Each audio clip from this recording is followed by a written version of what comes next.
En la tarde del pasado jueves sobre las 7 de la tarde se daban cita en el Casino de Navia numeroso público para asistir a una mesa redonda dentro de los actos conmemorativos del centenario de don Juan Manuel Junceda.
Tras acomodarse los asistentes comenzó la siguiente mesa redonda compuesta por la alcaldesa de Navia, Ana Isabel Fernández como moderadora de la misma y en la que participaron el arqueólogo Ángel Villa, el exparlamentario Isidro Fernández Rozada, y el expresidente del Principado Juan Luis Rodríguez Vigil.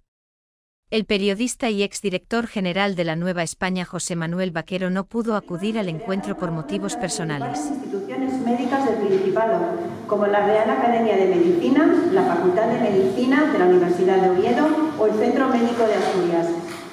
Por todo ello, en el centenario de su nacimiento, el primer acto conmemorativo se celebró ayer en el Salón de Actos del Ilustre Colegio de Médicos de Oviedo, que le homenajeó por su contribución invaluable a la medicina. En primer lugar, nos acompaña don Ángel Villa Valdés, arqueólogo y miembro de número del Real Instituto de Estudios Asturianos. Don Ángel Villa, desde el Servicio de Patrimonio Cultural de la Consejería de Cultura del Principado de Asturias, dirigió el Plan Arqueológico del Navia-EO, programa por el cual se planificaron entre 1995 y 2009 las intervenciones arqueológicas en los yacimientos del occidente de Asturias, tanto en las tareas de excavación como de conservación, restauración y musealización del patrimonio arqueológico. Contamos, por tanto, con una autoridad unidad arqueológica que abordará el trabajo arqueológico también de don Juan Manuel Unceda.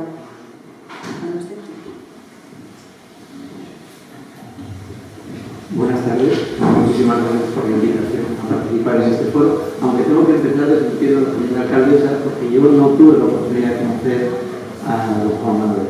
Sí, tuve la oportunidad de conocer que no es maravilloso que se reunía en torno al café de Martínez, con Álvaro Delgado, con Jorge Carrón, en tiempo entrañable que lamento no haber aprovechado, como suele ocurrir con la gente mayor una vez que ya no está. Lo cierto es que en este caso me tengo que aplicar el principio evangélico de por sus obras los conocerán, ya que no tuve la oportunidad de tratarlo. Pero afortunadamente los restos, las evidencias de la ocupación arqueológica de don Juan Manuel junto con su compañero de aventura, don Jesús Martínez, es fácilmente rastreable. Mucho de lo que hoy sabemos o damos por sabido respecto a los castros era prácticamente desconocido. No sabíamos la época muy difusa, podría ser de época romana, de época de la del Bronce, en fin, con un sorprendente rigor científico. Empezaron a trabajar además en contacto con investigadores, algunos de ellos los más notables que existían en eso. Su visión antropológica, sus profundos conocimientos médicos y de la sanidad. Todo eso además se expresó que amplió notablemente la forma, el enfoque y los objetivos de un trabajo que hoy por hoy ya rebosa mucho el estudio, simplemente para pasar al estudio fundamentalmente de los hombres y de las comunidades, de las sociedades en individuo. Muchísimas gracias.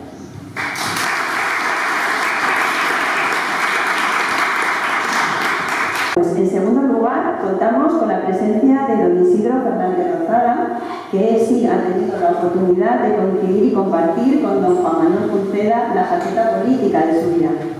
Don Isidro Fernández, entonces presidente de la Alianza Popular, y don Juan Manuel Unceda compartían una visión conservadora con matices que los diferenciaban, y fue en las primeras elecciones democráticas en las que, bajo las siglas de Alianza Popular, concurría don Juan Manuel Unceda en la lista de candidatos al Senado por Asturias.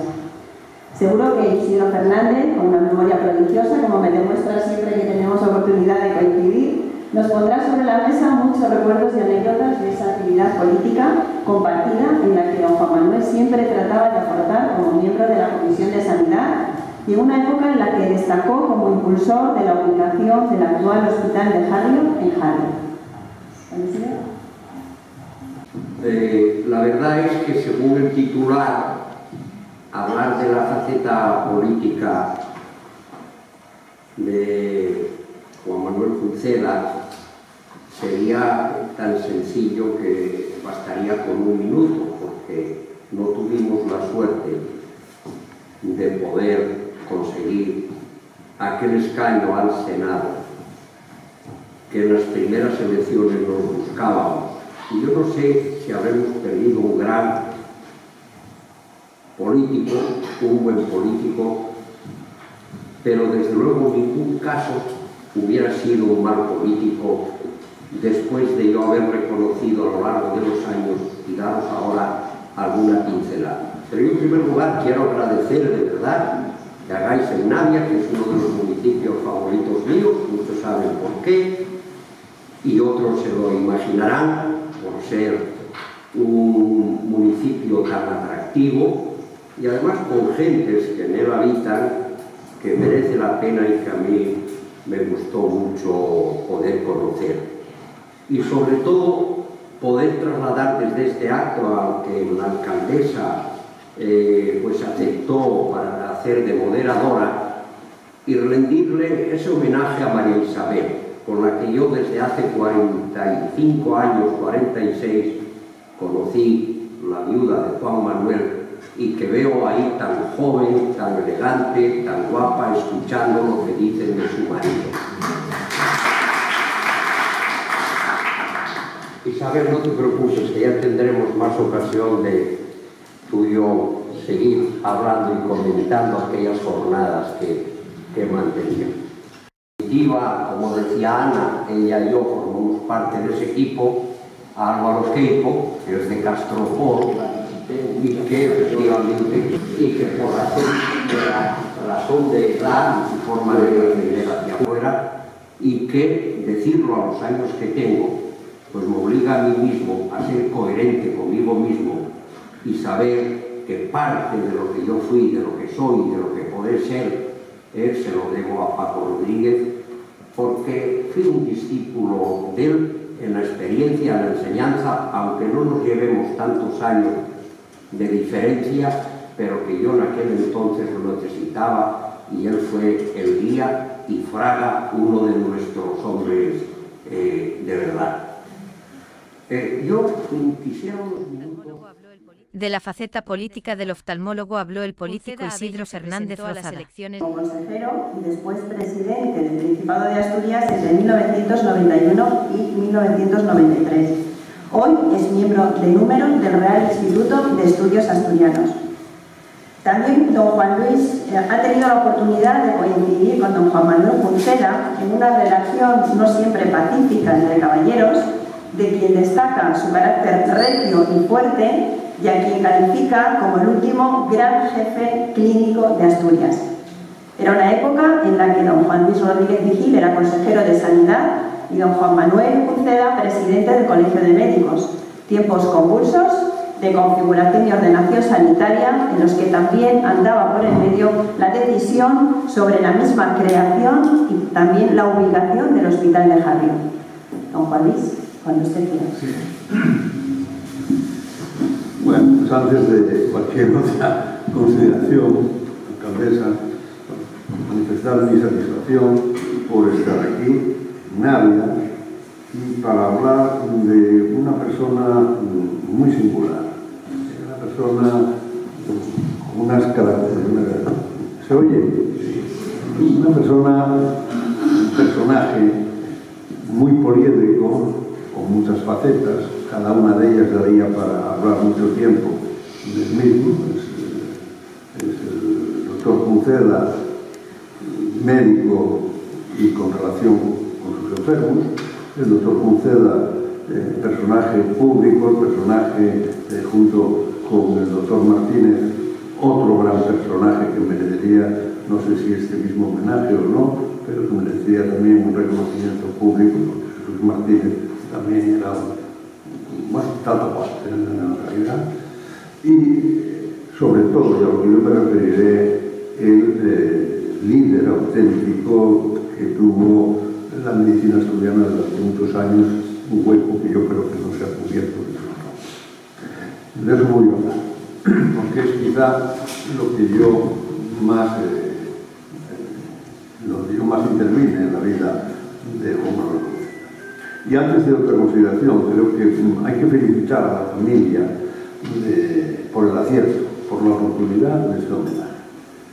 Se celebra evidentemente a los 100 años del nacimiento de Juan Manuel Junceda Bello, pero hay que tener en cuenta que eso que parece muy lejano no lo es tanto, porque hasta hace muy poco tiempo, hasta el año 2016, Juan Manuel Junceda Bello estuvo vivo, estuvo vivaz, como siempre era, por Oviedo, por Navia, por todos los sitios donde estaba. Por tanto, estuvo atento a todo lo que pasaba, le interesaba. Yo muchas veces paseaba con Eduardo González, con su mujer y demás. Manuel Tres Guerres, periodista y miembro de honor del Real Instituto de Estudios Asturianos. Sin embargo, desgraciadamente por motivos familiares no podrá acompañarnos en este acto, pero aún así ha querido que su intervención, que ya tenía preparada, sea leída en este acto como contribución personal a este reconocimiento y en el que él aborda la vertiente de don Juan Manuel Junceda como columnista de prensa. Pues si les parece bien, yo misma procedo a dar lectura de su intervención. La insaciable curiosidad del doctor Juan Manuel Junceda, por José Manuel Vaquero. Un periódico es una plaza donde la gente intercambia noticias y crea una opinión pública que ayuda a vertebrar la sociedad.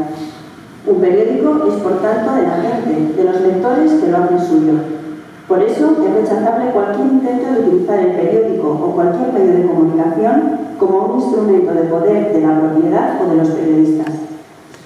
Si un medio tiene algún poder, este poder es el de la sociedad.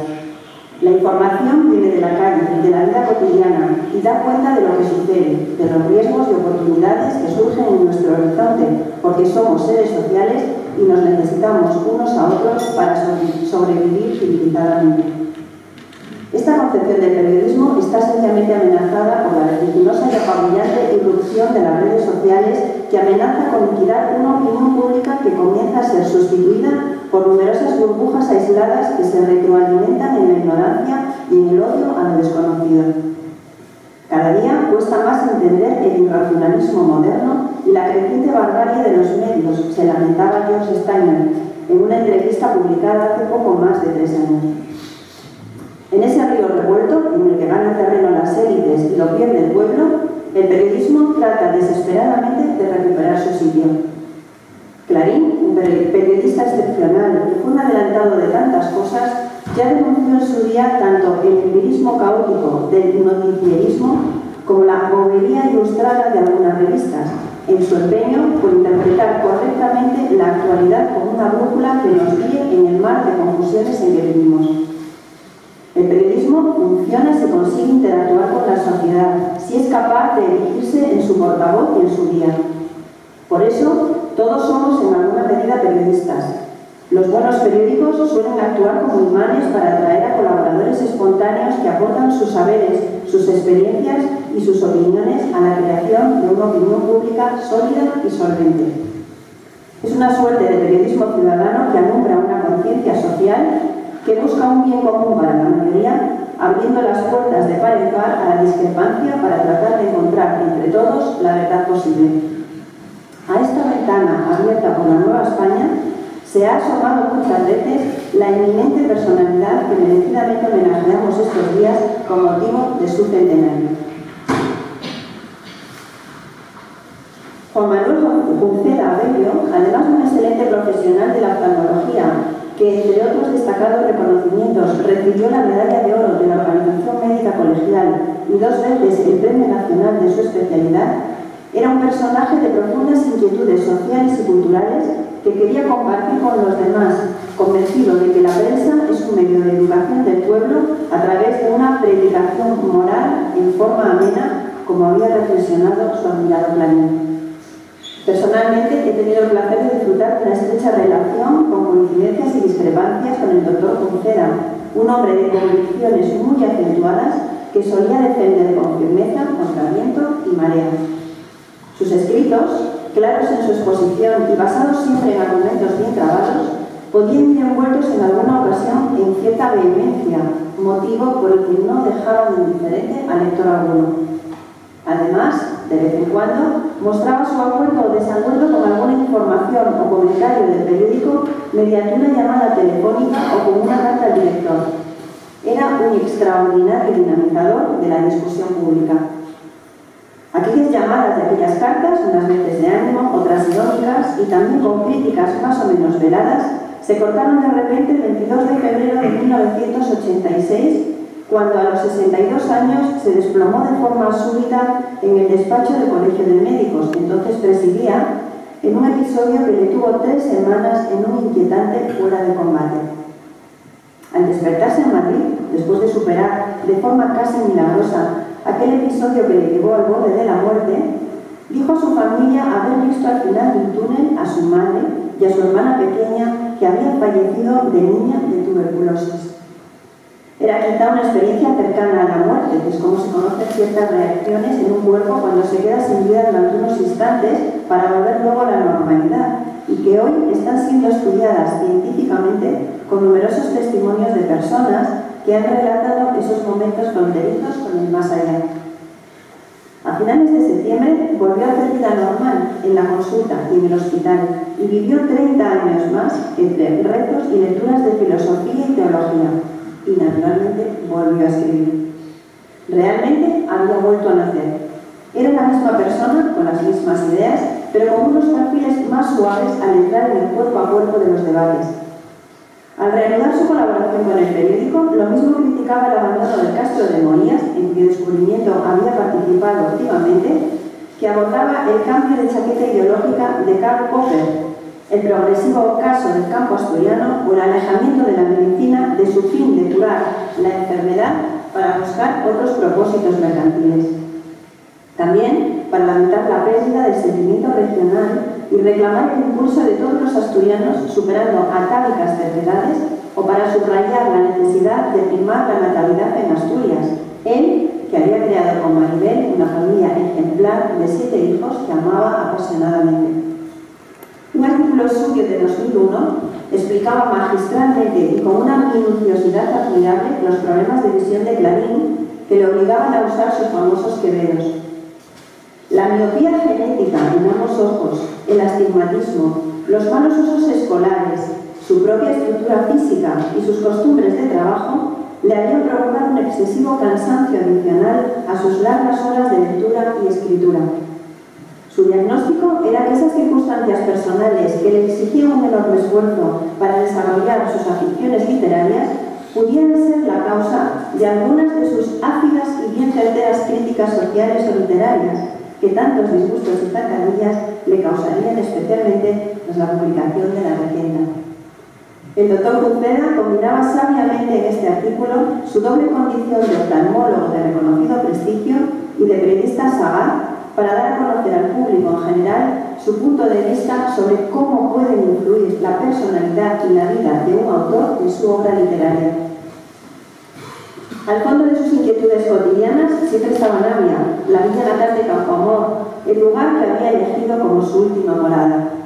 En una crónica de septiembre de 2001, sobre un paseo por el Parque Central, le llamó la atención una paloma posada encima de la cabeza de la estatua del poeta. Al día siguiente, a la misma hora, otra paloma, o quizá la misma, estaba de nuevo en el mismo lugar, y eso le llevó a preguntarse si las aves son capaces de sentir la bondad, la poesía y la imaginación, y si buscan respuestas a las carencias que encuentran en su hábitat. Una pregunta de gran enjundia y de actualidad que provoca numerosas investigaciones científicas sobre el supuesto pensamiento animal. Juan Manuel Uceda nos dejó escritas muchas de sus preocupaciones en el estanque de la opinión pública en busca de reacciones sucesivas para acercarnos a la verdad. Por eso, me ha sorprendido su silencio sobre un episodio capital de su vida, aquel misterioso paréntesis entre la luz y la oscuridad. Es de las pocas cosas que no quiso convertir en una columna periodística. Seguramente de su insaciable curiosidad sigue indagando en la eternidad el alcance de aquel misterio con la intención de revelarlo algún día. Esto es todo. Muchas gracias.